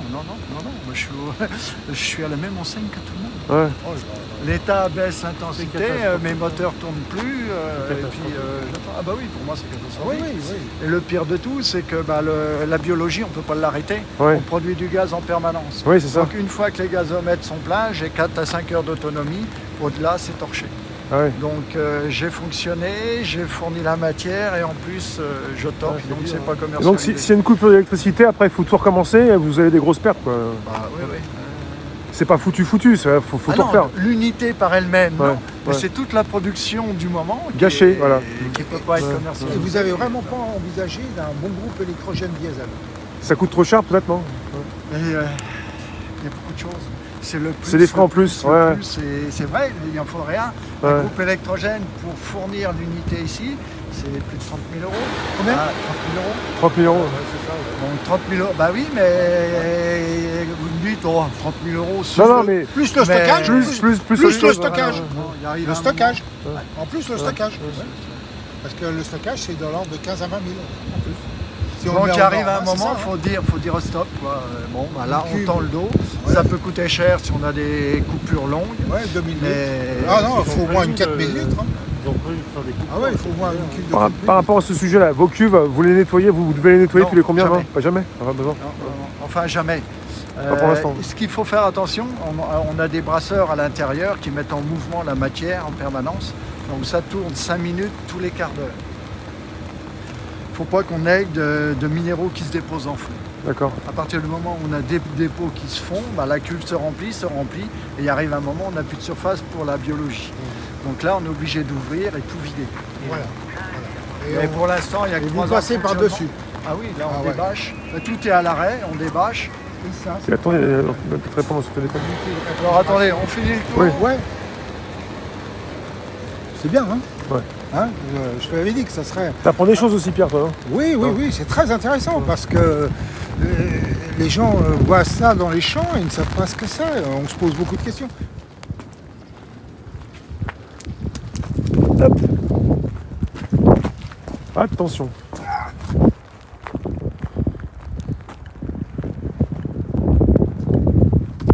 Tu sais, Rémi, rien n'est toujours tout rose. Hein. Il faut... Bien sûr. Moi, je me souviens en Afrique, avec mes parents, l'abattage des arbres, comme c'était tendu, quoi. On Ouais. se dit, la forêt se régénère, la forêt se régénère. Mais si tu l'entretiens pas, cette forêt primaire, pour se régénérer, elle va te faire des arbrisseaux. Elle va pas te faire des arbres de 40 mètres. T'arrives sur... Voilà, il faut toujours bien surveiller. L'homme, quand même, intervient dur quand même sur le... Il faut bien le dire. Et je ne voudrais pas vivre dans 150 ans. Je crois que ça va être terrible. Je crois. T'es un peu pessimiste, là. Ouais, je suis pessimiste. Parce que trop intervenir sur la nature... Tu sais, j'ai regardé un reportage espagnol sur la fabrication du plâtre traditionnel. Quand tu vois comment faisaient les gens pour fabriquer, même sous Franco, du plâtre, à faire des fours et tout. Et puis ici, j'avais entendu parler de four à chaud ici. Et je ne comprenais pas quand j'étais gamin. Et c'était tombé en désuétude vers les années 1880. Sur le rue de Vautsart, par là, il y avait des fours à chaud. Et on en voit toujours les stigmates, il y a des grands vallons, tout ça. on imagine mal l'impact que ça a eu sur la région, puisqu'aujourd'hui encore, il n'y a pas vraiment d'arbres. C'est 150 ans après l'exploitation, c'est du petit arbre, du bosquet. Parce que là, ils ont remué les vieux calcaires, tout ça, c'est stérile, quoi. Bah, ici, ça a été fait. Enfin, le four à chaud, Vous en avez ici extraction aussi de plate sur Quincy, mais c'est des carrières, hein, c'est en sous-sol. Oui. Non, c'était du banc, nous. Je crois que c'était un banc qu'il y avait. Et ils cassaient le banc, des grosses pierres. Mon père m'avait expliqué ça. Ils cassaient avec la baramine, comme un peu en Espagne, comme on disait. Ils prenaient des pierres énormes et puis ils les cassaient. Les gens, c'était leur métier de casser les pierres. Imagine mal aujourd'hui. Hein. Il n'y avait pas que les forçats qui cassaient des cailloux. Alors, on va inviter Staline. Ah, peut-être pas, non. Waouh! Donc là, vous avez une cuve de stockage, Digesta. C'est les matières sortantes. Donc là, j'ai un gazomètre. Et ces matières continuent à fermenter dans cette cuve-là pour récupérer le maximum de Et gaz. c'est là qu'on pique le gaz vraiment dans celle-là. C'est Voilà. ça. Ouais. Parce que celle qu'on a vue tout à l'heure, c'est préparateur. La précédente. Ouais. Préparateur. Voilà. La première, c'est le digesteur. Digesteur. Là, c'est le stockage, mais on s'en Stockage. sert aussi pour finir les fermentations. D'accord. Et après, une fois que là, c'est plein, et ben, ça arrive dans la lagune de stockage qui est là. Donc vous voyez, c'est bâché pour la rendre hermétique. Et après, cette matière-là, qui s'appelle le digesta, est repompée et épandue en plaine pour nourrir la végétation. Parce que lors de la digestion, au niveau du digesteur, l'azote, la potasse, le phosphore, les oligo-éléments ne sont pas détruits. Donc ils arrivent là et ils sont répandus pour nourrir les plantes. C'est votre mélangeur là-bas? Mélangeur. Ah, la vis du mélangeur. Ouais, c'est la vis du mélangeur. Ouais. Ah, une en secours. Non? Oui, Le gaz, il va sortir par ici ou... Alors, le gaz. Là, vous avez le conteneur GRDF. Ah, oui, je vois ça, GRDF. Ah, On voit le logo là. Ça passe en sous-sol alors. oui, le gaz passe en sous-sol. Ouais. Le gaz, je vous ferai voir d'où il part. Pour vous, c'est important de protéger aussi la sortie aussi, non? C'est pour des soucis de sécurité ou... Ah non, non, non. Non, c'est comme ça. Le gaz, voilà, on le passe pas en aérien. Les canalisations aériennes, qu'est-ce qu'on en fait? Bien souvent, on les raccroche. Et vous connaissez la qualité du gaz. Donc, tout passe en souterrain. Pas de soucis. Donc là, c'est le conteneur GRDF. Oui. Là, ça, j'ai aucun accès. C'est géré par GRDF. D'accord. Il y a un compresseur. Non, non, non, non. Le compresseur, C'est un là, moteur. le gaz, voilà. Le gaz arrive ici à 4 bars et demi. Oui. Il est analysé, une analyse toutes les 3 minutes. Ah oui. À partir du moment où il est conforme au cahier des charges, il passe au compteur, c'est injecté Ouais. dans la canalisation. Ouais. S'il n'est pas conforme, demi-tour, il revient en cube. Vous pouvez pas leur envoyer un petit coup d'air dedans. Non, non, non, non, non. ça, Vous avez du gaz qui part régulièrement chez GRDF en Ah fait. oui, oui, C'est oui. Et la continu. canalisation, elle passe sur le chemin là? Ouais, ouais, ouais. La canalisation est pas sur. C'est un chemin communal là. Ouais. Donc ils en ont profité pour alimenter le hameau en gaz. Ouais. Ça passe au rond-point, ça va jusqu'à Boutigny. Donc Boutigny consomme mon gaz. D'accord. Après ça va à Coulombe qui est juste là-haut, celui-là Ouais. par la On va y aller tout à D228. l'heure, ouais. Coulombe a le gaz maintenant, Ouais. Sarcy a le gaz et après l'arrivée est à Bouleur. À Bouleur, il y a une maille GRDF qui va jusqu'à Chessy. Et après le gaz part sur Chessy. Et là, fin l'hiver, Boutigny, Nanteuil, et je peux aller jusqu'à Meaux. Mais Meaux, maintenant, il y a des méthaniseurs, donc c'est les méthaniseurs sur Meaux qui font Meaux. Donc ils ont créé un réseau de gaz à partir de chez vous. Et pour les périodes de moindre consommation, parce que nous, ça produit toute l'année, ils ont ce qu'ils appellent du rebours, c'est-à-dire que c'est des gros compresseurs et ils injectent ça c'est chez GRT Gaz, le transport. Et le transport, c'est national. Donc priorité au local. Oui. Priorité au local. C'est Pri- ça qui est priorité intéressant. au local. Priorité au local. S'il n'y a pas de consommation, parce que Ouais. Engie ou GRDF n'achètent pas le gaz s'ils ne peuvent pas le vendre. D'accord. Voilà, nous, le gaz nous est payé que s'il y a consommation en face. Mais Et c'est- par c'est- ce biais-là, avec GRT Gaz, on est dans le transport et là, on peut alimenter au niveau national. Dans cette boîte là, ils analysent ici s'il est bon Oui. pour que ça. Tout Ouais, à fait. Un robot. Analyseur, compteur, odorisation. D'accord. Tout ça est géré. Alors j'aurais pu gérer l'odorisation, mais je m'en suis déchargé. C'est GRDF qui gère. Et donc vous avez un pourcentage de perte, ça revient chez vous, vous pouvez analyser ce qui se passe en temps réel Oui. pour optimiser peut-être à la suite. Hein. GRDF me renvoie les données en instant. Et vous Donc, pouvez dès qu'il y optimiser. a une anomalie, Ouais. je constate l'anomalie. D'accord. Et à partir de ce moment-là, c'est à moi d'opérer au niveau de mon unité pour réguler cette anomalie. Optimiser pour ne pas perdre non plus de votre Ah bah travail. oui, hein. oui, tout à fait. Mais on est en permanence en train de contrôler les données et c'est un jeu de petites cuillères quoi, en fin de compte. C'est des dosages de, on va dire, d'huile de lin, de chlorure, d'oxygène, c'est de la chimie. J'ai des appareils qui analysent mon digesta, je ne vais pas dire en permanence, mais 2 fois par semaine, on analyse pour voir comment est la biologie et en fonction de ça, on agit sur l'alimentation. Là, ça fait 4 ans, mais vous avez mis combien de temps pour être au point? Parce que je vous dis, c'est très Pointu. pointu. C'est Ouais, On vous va avez dire 1 an et demi. un an et demi. Ouais. Vous avez fait Au des erreurs, peut-être au comme tout le monde. départ, Hein. par exemple, au départ, j'ai fait appel à des biologistes. D'accord. Ouais. Voilà, et puis après, une fois que vous savez comment travaillent les biologistes, vous acquérez le matériel et puis après, je dirais, c'est un état d'esprit où vous avez les capacités pour évoluer ou vous les avez pas. Ouais. Donc apparemment, on les avait, Ouais. donc on a acheté le matériel et maintenant on prend en main. C'est un coût de 15 000 € par an, c'est tout. Mais tout est là. Hein. Donc il y a des entreprises qui ont des spécialistes, enfin des personnes qui s'y connaissent, comme vous aviez aussi des personnes qui pouvaient prendre en charge tout ça, et maintenant vous le faites vous-même, quoi. Voilà, tout à Ça fait. dépend de telle ou telle. Vous pouvez faire appel au entreprise. service, je peux faire tout gérer. Oui, voilà. Mais après, la rentabilité, elle est où? Donc C'est ça, ouais.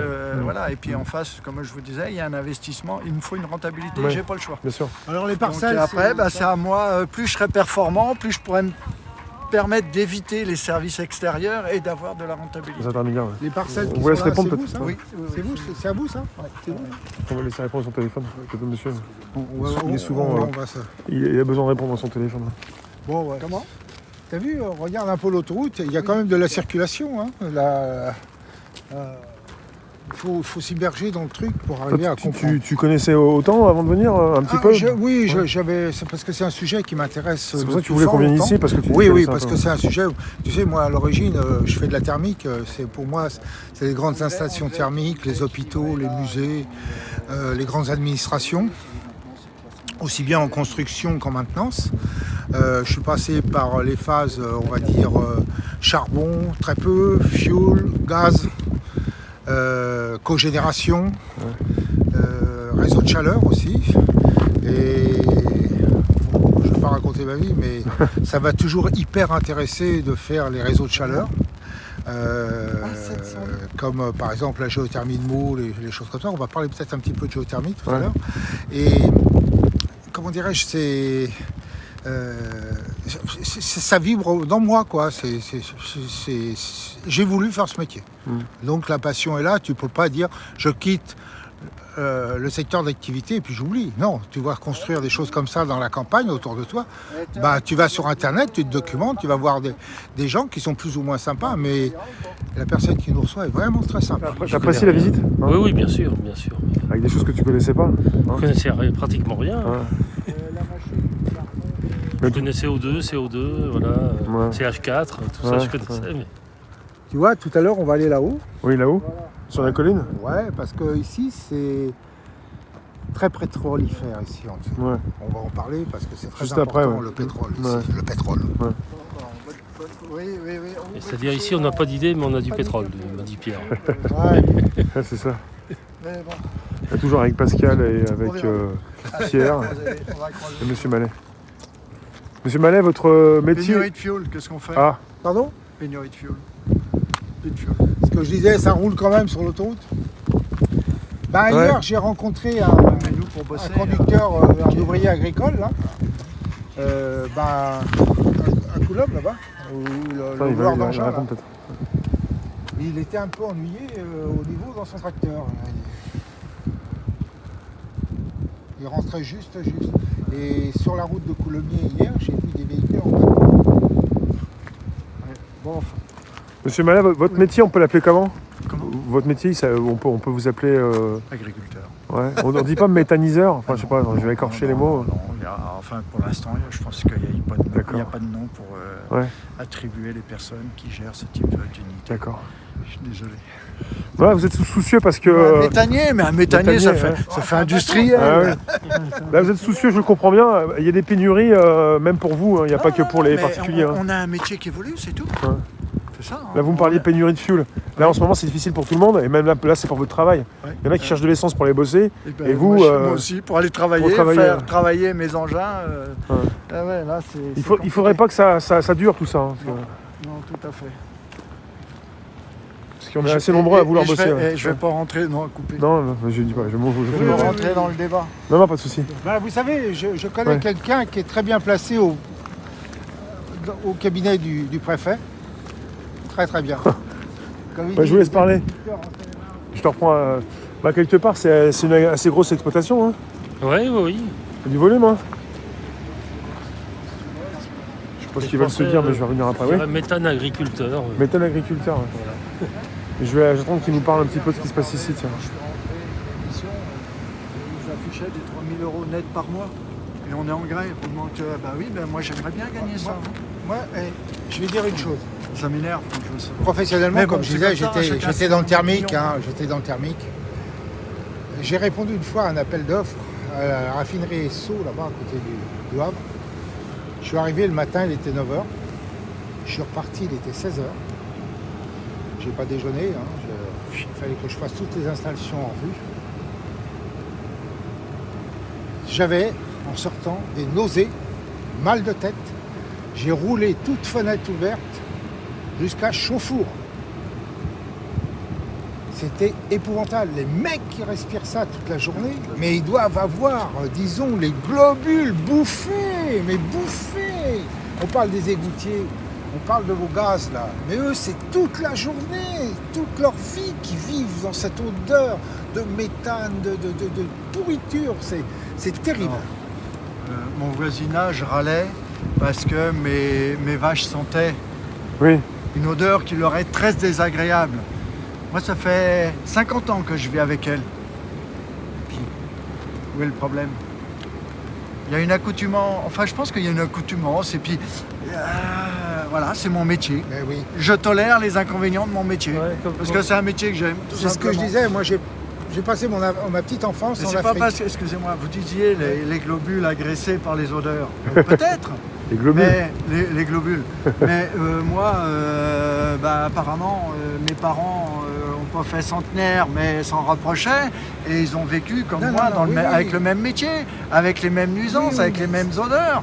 Alors, Donc, en arrivant, là, j'ai senti une forte odeur. Et j'ai demandé à votre employé, vous sentez pas l'odeur? Il dit non, je la sens plus. bah non, Oui. bah, Alors pareil, moi en Afrique, quand C'est j'étais ça. gamin, mes parents vivaient directement sur le site d'une scierie. Quand nous sommes arrivés, c'était épouvantable. Tous les bois en décomposition, les écorces, ah oui, les écorces. c'était épouvantable. Et puis au bout de 3 semaines, on sent plus. On ne sent plus. On n'a rien qui s'adapte. Hein. Oui, c'est ça. Là, on est parti sur notre partie, notre morceau de votre exploitation. Là. Parce qu'on voit des choses qui dépassent, donc on se pose des questions. C'est vrai qu'en mais général, j'aime bien, vous je vous posez fais des le questions sourire. quand ça dépasse. Donc là, là ici, c'est le système de refroidissement du gaz. Le gaz D'accord. arrive ici, il arrive à 42 degrés. Oui, Il est refroidi pour séparer l'eau du gaz. d'accord. Après, c'est un effet de densité. Donc l'eau étant plus lourde, elle s'évacue par des sorties en fond de canalisation. Ouais, et ça condense le gaz. Voilà. Ça, voilà. D'accord. Et là, c'est de la ventilation? Ouais, c'est le groupe froid. Là, non. Alors, derrière, vous avez le groupe froid D'accord, pour refroidir le gaz. Là, vous avez un surpresseur. d'accord. Surpresseur qui pousse le gaz Ici, d'accord, dans la cuve et là-dedans, on a du charbon. On finit de capter le soufre. d'accord. Parce qu'il y a toujours un reliquat de soufre dans le gaz quand il arrive là. Et là, on finit de capter le soufre. Avec le charbon. À la sortie Ouais, du charbon, théoriquement, zéro soufre. d'accord. Donc l'ensemble des méthaniseurs, j'ai cru comprendre que ça représentait 10% des besoins de gaz actuellement de la France. C'est possible. Ouais. On était à 7, mais comme le nombre d'unités évolue, C'est ça.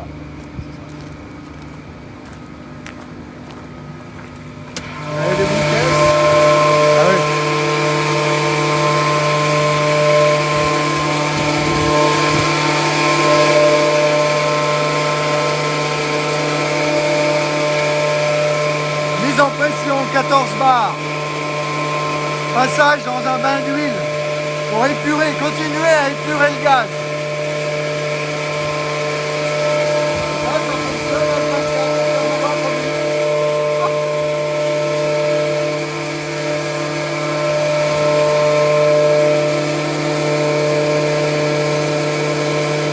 Haute température.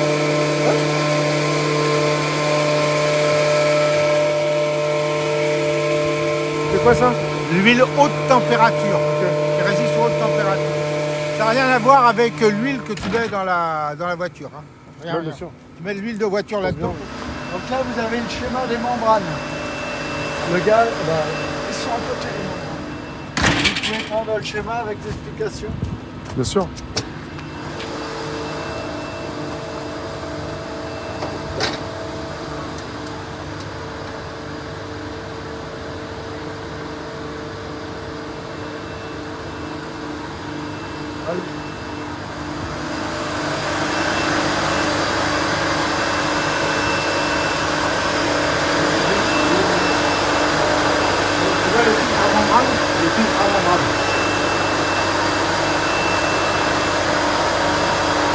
On ne s'imagine pas quand on passe par l'autoroute, là, parce qu'il y a juste l'autoroute ou la petite route de campagne. Tout ce système. Hein. Ouais, toute la technologie qu'il y a là. C'est le moment de le dire, c'est une usine à gaz. Une usine à gaz. Dans le bon sens du terme.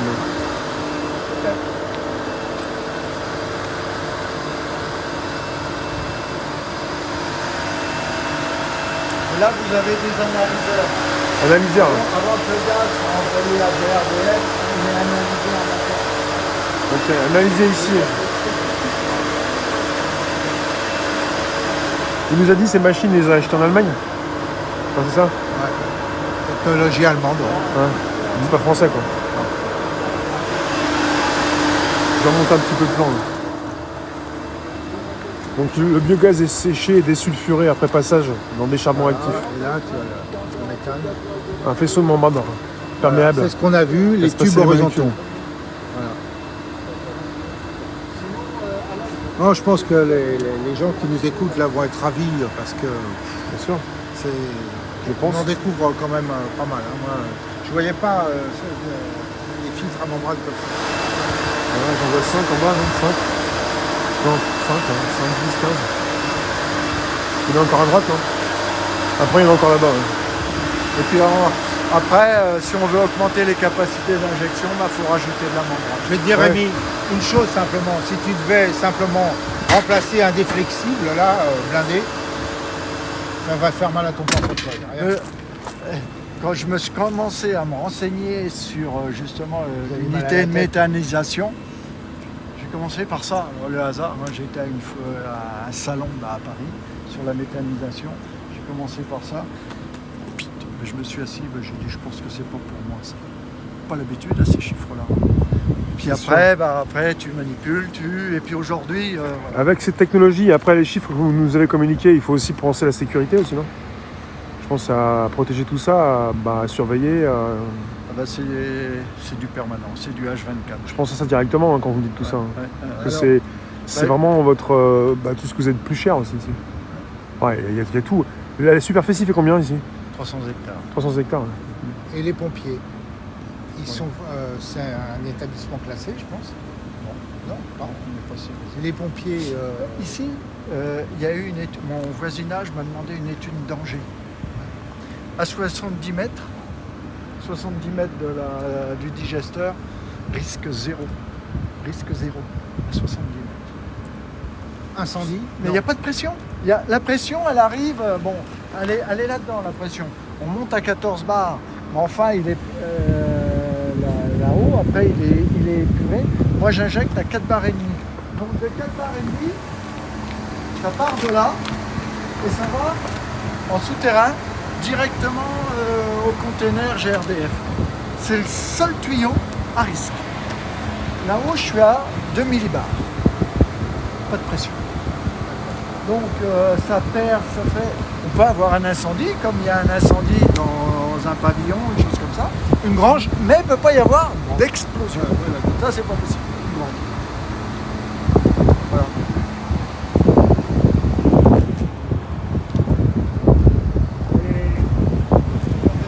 Je me mets contre le vent. Voilà, par là. Ah ben ça sera leur problème, après ça sera plus. Déjà que j'arrive à gérer aujourd'hui. Ouais. Non, le retour sur investissement, on l'avait à 10 ans. Là, comme je vous disais, les coûts de l'énergie pour moi ont doublé. Les matières, toutes les matières ont augmenté. On est passé à 12 ans. Ah oui. Et on a un contrat gaz à 15 ans. Autrement dit, pour faire mon beurre, j'ai 3 ans. C'est tendu quand même. Alors qu'il y a un an, je pouvais faire mon beurre sur 5 ans. Il faudrait pas que ça continue comme ça. C'est le risque. Hein. Ouais. C'est le risque. Pourquoi on est parti? On avait un contrat avec un prix garanti sur 15 ans. D'accord. Et ça, l'étude, elle s'est faite il y a 4 ans. Hein. Je vous dis, le premier coup de pioche, il y a 4 ans. Ouais. Donc l'étude s'est même faite avant, il y a 5 ans. Donc on a pris les coûts matière, on a pris les coûts énergie, et sur 10 ans, on devait rembourser l'unité. Aujourd'hui, il y a une évolution telle qui fait que on ne pourra pas, parce que doubler le coût de l'énergie, c'est 25 à 30% le coût matière, parce que moi je suis acheteur de sous-produits sur le marché. Donc ce qui fait que la rentabilité, plus on avance dans le temps, plus elle se minimise. Donc mon unité, vous repassez dans 15 ans et je vous dirai ce que j'aurais gagné avec mon unité si je suis encore là. Je peux pas le savoir, je ne sais pas de quoi est fait demain. Ouais. Vous voyez, personne n'avait prévu ce problème énergétique ou l'agression de la Russie sur l'Ukraine. Tout ça, personne n'avait prévu. Et puis demain, qu'est-ce qui peut se passer Problème géopolitique. si on retrouve une énergie au même tarif qu'elle était il y a 1 an et demi ou 2 ans, voilà, on se refera une santé. Et puis, Il peut y avoir des bonnes surprises aussi. Hein. Ça peut se détendre, si je peux dire. tout à fait. Ça peut C'est s'améliorer. ce qu'on Hein. espère. Ouais. Après, il faut rester optimiste. Hein. Ouais. Si on est pessimiste, on ne fait jamais rien. Ouais. Et puis, on ne serait pas parti dans ce genre de projet. Et vous n'êtes pas les seuls. Après, vous voyez un petit peu ce que font peut-être des fois vos... Enfin, je ne sais pas si ce sont vos Vous collègues. savez, quand je Pas vois vos collègues, mais vos... ceux qui se montent au jour compétiteurs. d'aujourd'hui, on a le coût construction qui a pris entre 15 et 25% d'augmentation. Mmh. Ceux qui se mettent aujourd'hui, c'est peut-être plus compliqué, c'est ça hein. Ouais. Pour moi, je pense que ça va être compliqué. De toute façon, vous nous avez dit qu'il ne faut pas qu'il y ait non plus trop de personnes. Là, vous êtes arrivé, vous pensez qu'il y a assez de personnes qui en font? Il n'en faut pas plus hein. Au jour d'aujourd'hui, alors je ne connais pas le nombre de projets qui vont sortir. Hein. Je sais qu'ici, j'avais les chiffres, je pourrais vous les redonner. Le nombre d'unités qui injectent, ne serait-ce qu'au niveau du département. Je ne sais pas trop s'il n'y en a pas une trentaine déjà. Ouais. Juste en injection. Ouais. Et il y en a une vingtaine en projet encore. Donc au niveau de la France, ça fait beaucoup. Oui, il ne faut pas chercher. Il faudrait que ça soit réparti un petit peu sur tout le mieux réparti niveau alors. national. Ouais. Alors après, je ne connais pas les répartitions, comment c'est fait, Ouais. mais c'est pareil. L'intérêt, il faut pouvoir injecter. On a une meilleure rentabilité en injection qu'en cogénération. Donc en cogé, on a des pertes de chaleur. Vous voyez ça dans l'Aveyron ou dans l'Hérault? Puis, il faut de la matière. Moi, l'avantage que j'ai, c'est qu'on est quand même dans une région où il y a de l'industrie agroalimentaire. Ouais. Donc, alors si vous êtes dans des régions où il n'y a pas tout ça, Le Jura, ça je va vois être pas le difficile. Jura. Ou alors des unités un peu plus petites, mais après la rentabilité, c'est compliqué. Hein. C'est sûr. Compliqué. Enfin, c'est sûr, je m'y connais pas autant que vous, mais je pense. Je vous fais Après, confiance. dans tout projet comme cela, il y a une part risque. Ouais. Il faut l'assumer et puis il faut croiser les doigts en espérant que Alors, ce risque soit limité. À l'échelle bien plus lilliputienne que vous, il y a des gens qui, en Inde, aux Seychelles, font eux-mêmes leur gaz pour la cuisson à partir de bouteilles de gaz où ils mettent du digesta, ils font tout, ils prennent des feuilles de bananier, Ils font fermenter. et ça marche. Mais comme ils disent, en étant très honnête, c'est une surveillance journalière. C'est pour ça que je vous écoutais, je retrouve exactement ce que disent les gens. Ils ne peuvent pas se permettre de partir comme ça. Il faut toujours être là. Mais moi, Et c'est de la basse pression. Donc le rendement, voilà. Voilà. Mais nous, il y a quelqu'un, H24, Ouais, il y a ouais, toujours ouais, une ouais. personne Ouais. d'astreinte. Ouais, Toujours. ouais. Et si je suis pas là le week-end, il y a mon fils qui doit prendre le relais, il y a un repas de famille, c'est ou moi ou lui. Ah, pas le choix. Vous êtes combien en tout Alors on est 3. J'ai un salarié, moi, dans toute l'unité, on pourrait regarder l'élevage. Il y a 12 salariés 12, sur tout le d'accord. site. Pour les matières premières, il y a besoin de rajouter régulièrement Tous les quarts d'heure, tous les quarts d'heure. on a une alimentation du digesteur. D'accord. qui se fait. C'est. Bon, il y a un camion qui arrive. Voilà, c'est de la radicelle de betterave qui arrive et qui va aller en méthanisation. Alors en ce moment, comme je vous le disais, période betteravière, voilà, on est beaucoup sur les sous-produits betterave. Et le mégasite qui va le faire à côté de Nantes, on en a entendu parler. Alors, j'ai un avis personnel. Pour moi, les mégacites, je suis contre. Pourquoi? Il y a énormément de choses. Voilà, c'est ce que j'allais vous dire. Énormément de... Donc, il vaut mieux une multitude de petits citres pour éviter, justement, il y a des kilomètres, Voilà. aussi bien en entrée matière qu'en sortie matière. Voilà. Parce que le digestat, il faut l'épandre. Voilà, alors le mégasite, là, je ne sais pas combien il va faire, mais à ce qui paraît, c'est 50 camions de 35 tonnes qui passeraient par jour. J'ai vu ça. 50 camions de 35 tonnes. Mais c'est énorme, c'est ça, quoi. Alors, ces mégacitres, ils sont agricoles ou ils sont industriels? Ils sont industriels, c'est ça le problème. Ils Et, achètent et ben, voilà. Voilà ce qui va se passer. tout. Et la flambée... Les industriels vont se mettre sur le marché parce que du gaz, là, parce qu'en ce moment, c'est vrai que c'est un peu le vent en poupe. Et puis, ils vont venir nous piquer toutes les matières. et la qu'on flambée des récupère. terrains agricoles autour. Et la flambée, tout à fait. Et nous, on ne pourra pas rivaliser face à ces gens-là. Déjà, il y a un agriculteur là, qui est un peu plus loin, là, qui vend de la viande. Vous voyez qui je veux dire. Et il dit, il est très mécontent parce que les terrains ont bigrement augmenté. Nous, on lui laisse des terrains, comme je vous l'avais dit, de la famille, on lui laisse pour faire du foin. Bon, voilà. Et on ne lui demande rien, il entretient les terrains. Ah oui, non, mais Parce que la campagne, ça marchait comme ça aussi avant. Mais avant. Ouais. Moins maintenant. Là, il y a tac, la bascule. C'est terrible. Vous perdez votre âme à la limite, moi je trouve. Et puis celui qui n'avance pas aujourd'hui, On vous oblige. si nous on n'avance pas, demain, on est C'est terminé, ouais. Et c'est ce que je disais à C'est une midi. fuite en avant. Ce que je disais à midi quand nous étions en train de déjeuner là. Le gars qui a ses 5 vaches, comme il y en avait en Bretagne, comme il y en avait, comment dirais-je, dans le Jura, hein, qu'est-ce qu'il fait le mec? Il ne peut pas plus, c'est fini. C'est ces gars-là qui surtout se suicident. 5 vaches, il est passé à 10 vaches. On l'a fait s'endetter pour agrandir son étable. On l'a fait, comment dirais-je, comment ça s'appelle là, acheter son petit tracteur Renault, il est passé à quelque chose de beaucoup plus puissant et ainsi de suite. Puis le mec, il n'y arrive plus et puis il essaye d'acheter celui d'à côté. Et c'est ça, hein. Actuellement c'est ça. Moi, comme je vous dis, et ça s'est passé dans l'industrie, ça s'est passé il y a 25 ans. Voilà, grossir. Et puis il arrive un moment où on se dit, voilà, après on a été voir ailleurs parce que la main-d'œuvre était moins chère. Et puis, mais c'est une fuite en avant. Mais si on ne l'a pas, cette fuite-là, qu'est-ce qu'on fait? Ou alors après, il faut casser tout ce qu'on appelle les marchés mondiaux. Et puis voilà, on redevient comme il y a 50 ou 60 ans. Monsieur Mallet, regardez. Il y a des avantages, des inconvénients partout. Vous voyez ce que j'ai dans la main? Vous voyez de quoi on va parler maintenant? À Coulombe.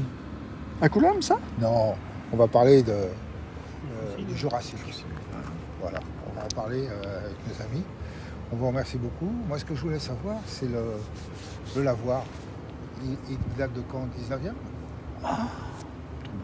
C'est un lavoir familial, ça? Ou c'était ouvert? Non, c'est communal. Pour moi, il est 19e parce qu'il est typique de la région, il est très beau. J'ai vu qu'il y avait une personne qui l'entretenait. C'est la commune.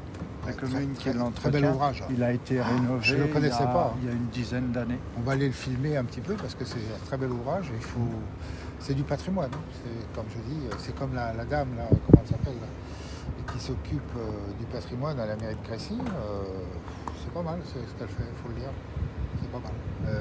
Mais alors tous les lavoirs, tout ça, moi je connais des lavoirs, vous savez, aujourd'hui à Roise, il y a un tout petit lavoir sur un petit rue. Quand j'étais môme, il y avait des salamandres là-dedans. Maintenant, il n'y a plus rien. Ma mère lavait son linge à ce lavoir-là. Là, bah, vous avez... Ma mère, elle est arrivée en 50, enfin, bah oui, mais en 57, ils n'avaient pas encore l'eau courante. C'est ça, c'est sur la route de la Ferté aussi, il y en a un, il est toujours fermé. Ils sont typiques de la région, c'est très intéressant. Ah là, en général, il est fermé aussi, Mais non, on c'est a les une belle dégradations. vue. Quoi. On a une belle vue. Ouais. Il y en a un très beau, c'était à la Grand Cour, en dessous de Montgrove, très très beau. Ah ouais, ouais. J'ai connu des gens qui, la mère de mon ami d'enfance, avec la boîte. Ouais, ouais, mais moi, enfin, La caisse à laver, c'est des vagues la boîte. souvenirs, mais ouais, ouais, non, mais nous, c'était ça. Ah, c'était ça, hein. Comme je dis, c'était extraordinaire. Enfin, extraordinaire. Pascal, t'as une question? Faut demander aux femmes si elles préfèrent appuyer sur le bouton de la machine à laver ou aller Oui. C'était le YouTube de l'époque. Ah, bah oui. Maison radio, comme RH. Hein? Fuite en avant parce que quelque part, au début vous m'avez dit par rapport à l'odeur. Oui. Là, la fuite en avant, non. Enfin, oui. Je C'est pas pour la méthanisation, la Oui. fuite en avant. Oui. La fuite en avant, elle est pour moi l'élevage. J'ai Oui, commencé, en général. il y a 45 ans, il y avait 30 vaches, 30-40 vaches ici. D'accord. Aujourd'hui, il y en a 300. D'accord. Voilà, parce que derrière, il y a besoin d'une rentabilité. Il y a aussi Toujours. Hein. l'avantage, c'est aujourd'hui, j'ai des salariés, donc j'arrive à me libérer un petit peu de temps. Si j'avais pas mes salariés, que je veux continuer à faire du lait, ben, ce serait du 1er janvier au 31 décembre non-stop. Oui. Donc voilà. Et il y a eu cette fuite en avant justement pour se ramener un petit peu de bien-être. Si vous appelez ça comme ça, je trouve ça négatif. C'est aussi une évolution. Moi, je dirais plutôt évolution. Il y a des nostalgiques. On en discutait tout à l'heure, des périodes d'il y a 50, 60 ou 70 ans. Bon, Si ça avait continué de marcher comme avant, vous auriez préféré rester un petit peu comme vous faisiez avant, non? Là, vous êtes plutôt à une échelle beaucoup plus grande. Dans tout système, il y a des avantages et des inconvénients. Cette période-là, je dirais que tout le monde est au même niveau. Ouais. Donc on ne se rend pas compte des intérêts d'un autre système. Tout le monde est pareil. Aujourd'hui, si on vivait comme il y a 50 ans, comment on me considérerait ? Voilà, donc il faut vivre avec son temps. Et alors c'est l'ensemble. La fuite en avant, elle est sur l'ensemble. C'est parce qu'il faut toujours plus pour gagner, je dirais pas plus, mais au moins autant. Ouais, la rentabilité. L'argent s'érode, et il faut en payer. retrouver.